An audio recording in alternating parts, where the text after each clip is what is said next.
যারা তাকওয়া অর্জন করবে, যারা আল্লাহকে ভয় করে কাজগুলো করবে, আল্লাহ তাআলা তাদের কোরবানিটাই কি কবুল করবে। যারা আমল করবে আল্লাহকে ভয় করে, তাদের আমলটা কবুল করবে। লোক দেখানো কিছু করলে তো এটা আল্লাহ কবুল করবে না।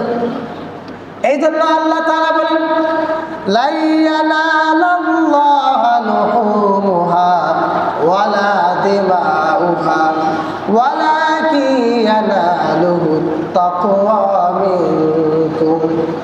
পৃথিবীর মানুষকে জানাই দিয়েছেন, বান্দারে আমি আল্লাহ যে কুরবানি হুকুম করেছি, এই কুরবানি তোমরা করো।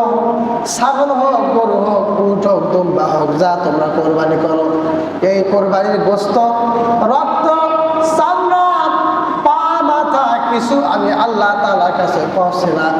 আমি আল্লাহ তাআলার কাছে পৌঁছে শুধু তোমাদের অন্তরে তাকওয়া। কি বলছে? তাকওয়া।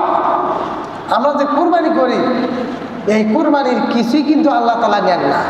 আল্লাহ ন্যায় বলেন, কিন্তু এই কোরবানিটা আমি কাকে ভয় করে, কাকে খুশি করে করলাম, আল্লাহ কিন্তু এইটা দেখেন।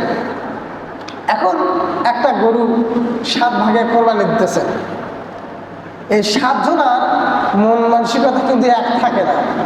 বর্তমান যে অবস্থা, কেউ কোরবানি দেয় গোস্ত খাওয়ার জন্য, কেউ কোরবানি দেয় যে মেয়েকে বিবাহ দিয়েছি, মেয়ের বাড়িতে গোস্ত বানাইতে হবে, অথবা মেয়ে জামাই তারপর বিয়ে তার আসবে, গোস্ত তো কেনাই লাগবে, তো কোরবানিটা দেয়। এইরকম নিয়ম আছে না নাই?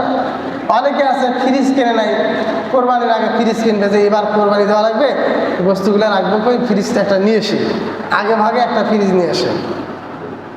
কথা বলেন, এটাই কিন্তু বাস্তবতা আমাদের সমাজে।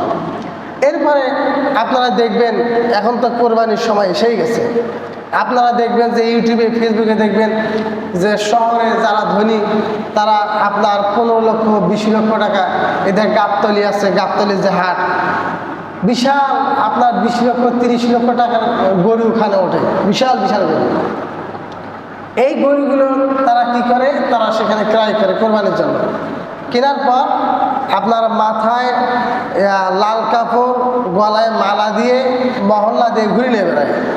এখন সাংবাদিকরা এমন বলতেছে এদের কার গরু, তো এটা অমুক তালুকদার, অমুক নেতা গরুটা কিনেছে, কোরবানি দেবে।